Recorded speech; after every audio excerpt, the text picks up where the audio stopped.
Hello, welcome to this section on sequences. This is a rather short video covering what sequences are as we use this to lead into series starting in the next section. And a sequence is just an array of numbers that has a pattern that's mathematically sourced. These numbers are in order and they follow a pattern. A sequence has a starting value, usually 1 or 0, but can start at any value, and it continues upwards towards possibly an infinite number of terms. A simple example would be like counting 1, 2, 3, 4, 5, 6, 7, and so on is a series that describes real numbers. It follows a mathematical formula of, well, just simply a to the n equals n. It's not much of a formula there, and so, but they can get more sophisticated than that. I have these others here, like a of n is 3, 6, 9, 12, 15, and so on, which is resulting from a of n equals 3n, starting from n equals 1. If it was starting at n equals 0, our series would be 0, 3, 6, 9 for each of these terms. We have 1, 2, 4, 8, 16. This series is starting from 0 and is represented mathematically by 2 to the n power. The d to the n, this one's interesting. It's negative 1/2, and then it's positive 1/4, negative 1/8, a positive 1/16, negative positive to 1/32 and 1/64. Every second number is negative, and every odd and all the others are positive numbers. The even terms are positive, the odd ones are negative. And with each number, the magnitude is 1/2 of the prior one. This one would be represented by two terms, actually. The first one determines the sign, whether it's negative or positive. If this starts at n equals 1, so if this negative 1 is to an odd power, the result is a negative 1. But negative 1 squared, or negative 1 to the 4th, or negative 1 to the 6th, for example, are even numbers, and that will be two negatives multiplied by each other to make a positive number. So as n counts 1, 2, 3, 4, 5, 6, the result of this first part becomes negative 1, positive 1, negative 1, positive 1, negative 1. And that negative or positive 1 is multiplied by this part, which is the magnitude, as 1 over 2 to the first, which is 1/2, 1 over 2 to the second, which is 1/4, and 1/8, 1/16. These two terms multiplied together give us this alternating pattern as this proceeds onwards. So some sequences can get fairly complicated, and some of them can be sort of difficult as well to decode into a formula. So here's an example. You cut a pie in half and give a piece to your friend. Now that your friend goes and cuts it in half and gives that half of what he had to his sister. Your friend's sister cuts it in half and gives it to her neighbor. And then the neighbor gives half to her son. So how big of a piece did the neighbor's son get? Well, that's actually the size of the slices is actually a sequence where n is the number of times the pie gets cut. So your friend gets 1/2, your sister gets 1/4, the neighbor gets 1/8, and the boy gets 1/16. It's represented by a function p to the n equals 1 over 2 to the nth power, where n is the number of times that the pi is halved. That's a sequence. So sequences, so what you have are negative numbers. They can result by a transformation, such as this -1 to the nth power. So you'll see these alternating sequences a lot in the coming chapters. In fact, when we talk about series, we'll talk about alternating series. And do they add, even though they switch negative to positive, do they add up to something that like a constant, or do they not? That's a question we'll be asking, because a series is actually the terms of a sequence, except they are added together. So the outcomes can vary depending on the situation. So sometimes these series will converge to a number when n becomes large. Like this first one here, this first 1, and then the next term is 1/2, then 1/4, 1/8, 1/16, and each time you go through this process, that piece of pie gets smaller and smaller, and it begins to approach 0. It will never be 0, but it gets very, very close. That converges. It essentially converges to 0.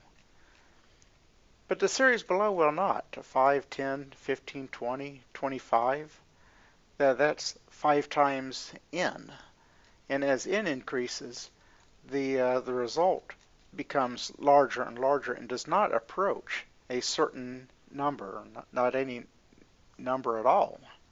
It approaches away from values, because each number is 5 times more, is 5 more than the previous one. And so really, when you look at convergence and divergence of a sequence, when n becomes large, the a of n terms may converge to a certain value. That is where the difference between the current term and the previous term starts to become smaller and smaller, and not the same size, smaller and smaller. And as this happens consistently, it would be safe to say that they converge to a number. And there's a more exact notation for this later on, because what I said is not exactly true, but for the most part right now, we'll stick with that. But what we do know is that as n becomes large, and these differences start, to become quite large, then they will never approach a certain value. The difference between the previous and the current one will need to be smaller for a larger n, not larger. The strict definition of convergence it's fairly exactly written here, but it's disturbingly vague at the same time, because you have convergence to a certain number. We call this L. When you have a larger number n that causes a sub n minus L to be very small, which is like, we can call that like our error, how far we deviate from this value. And if and for subsequent sequences and subsequent iterations of this process, we would expect this difference to become smaller and smaller. And if that's not the case, it diverges. So the sequence a sub n converges to this number L that it converges to. And now you have this number they call epsilon. You think that is your error. It's like, how close is this term, the far down in your list of numbers? How close is this to L? Is this close enough that we consider that yes, it converges, or is that amount of error, that little amount of slop, too large? If it's not possible to find an L, a number L, where you can increase this to where your error is small enough that it passes the test, then, and if you can't find that number, then it's said to diverge. And if A of n, the term for large n, converges to a number L, then we would write the limit as n approaches infinity of the sequence A of n to be equal to L. And basically, the nth term of the sequence would be very, very close to the number L. We would just consider that the limit of the sequence. And so here's another example. Does A of n equal 2 plus 1 over n factorial converge or diverge? So what we have here is basically a rate of growth function. It starts off at the constant 2, and as n factorial increases from 1, you have 1 over 1, then you have 1 over 2, then you have 1 over 6. What this is, that's the denominator has a factorial growth, which means that the number being added to 2 is factorially decreasing, to be smaller and smaller of a number. And as n approaches infinity, you will not be able to find a number epsilon small enough to fail that test, because this 1 over n factorial becomes very, very close to 0 very, very quickly. And we can be safe to say this would converge to 2, because the function of n would become incredibly small. The 1 over n factorial would just become minuscule in relatively few iterations. So this converges, will converge. And so divergence. The sequence A of n diverges if we have this number m, and you have two numbers, you have m and n, such that that for all of your elements that are larger than a certain n, that there is an ace of n that is greater than m. That we have this rule that this diverges to infinity. This means that if there is a number m that is larger than this already large number n that you have of what it converges to, and you just keep on going and keep on getting larger and larger numbers than what you had before, yeah, that means you'll get a divergence. And the same is true in a negative direction. It's basically a sign change, and you swap your greater thans or less thans around, and everything else is pretty much the same. And so if you have an n that is larger than this huge number, and notice that you have this larger huge number m is absolute value, because it doesn't matter if it's an alternating positive negative positive negative. You will have a divergence.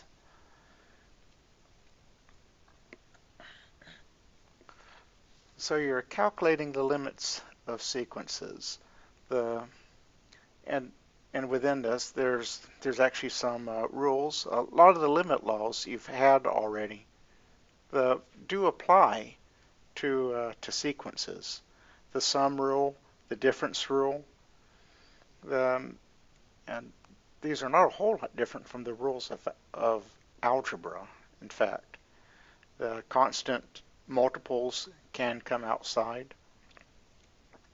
The product of two functions limit is equal to their limits multiplied together, and same through division.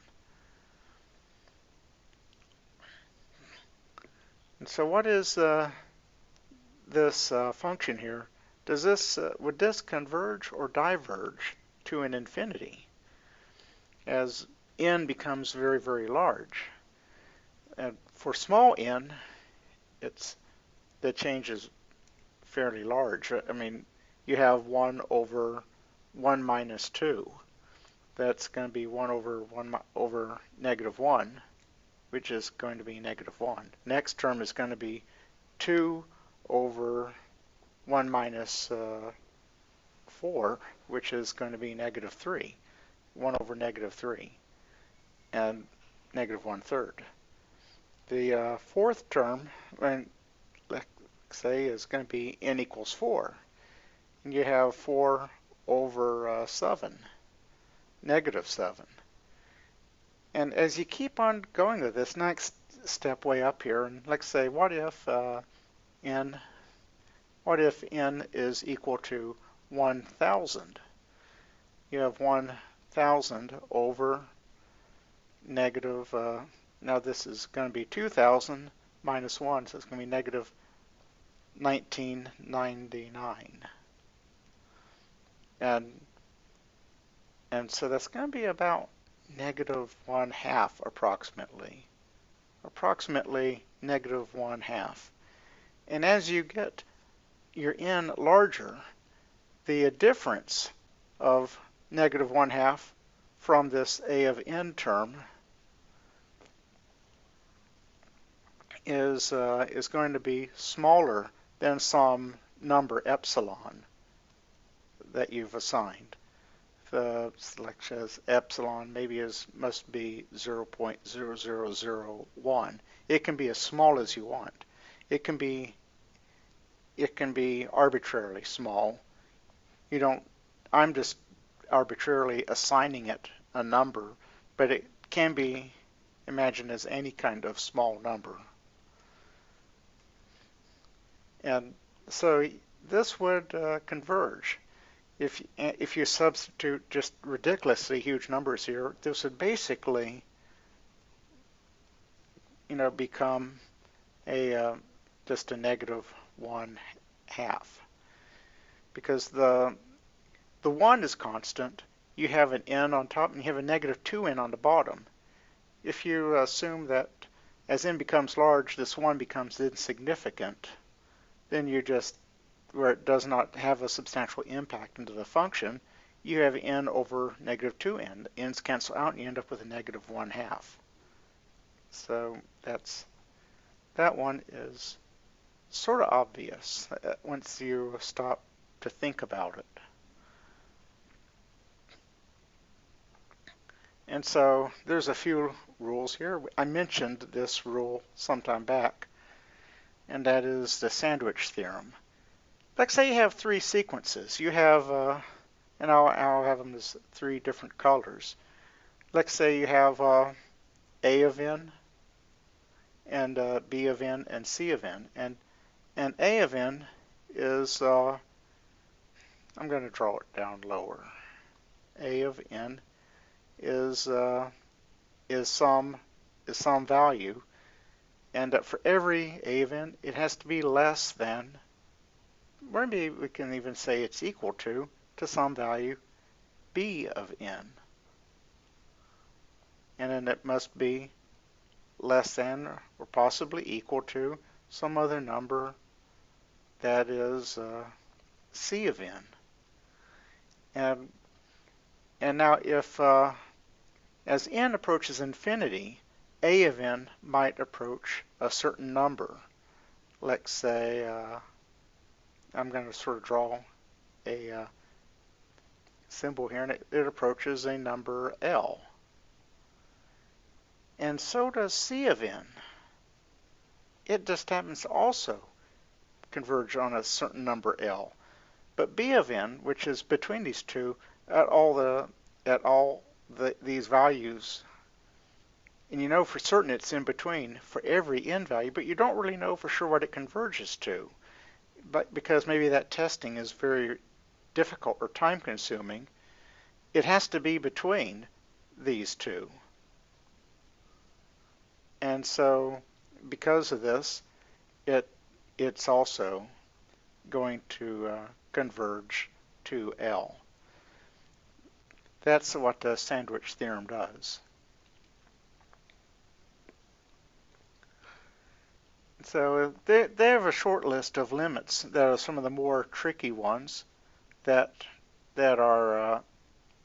might involve you might come across in sequences, and like the limit as n approaches infinity of natural log of n over n, and that's equal to 0. A lot of these are rates of growth. Remember the big O notation in chapter 7? The big O of, let's say, n, and then you have big O of n squared. And now the n squared is going to grow much more rapidly than the n, which means the denominator will become huge, while the numerator simply becomes the big. And what we end up with is a much larger denominator than the numerator, and this would eventually approach 0. Same is true for this one down here, the number 6. Yeah, exponential growth is fast. X to the second, x to the third, x to the fourth. Yeah, it is. So you think, okay, 2 to the first is 2, 2 to the second is 4, 2 to the third is 8.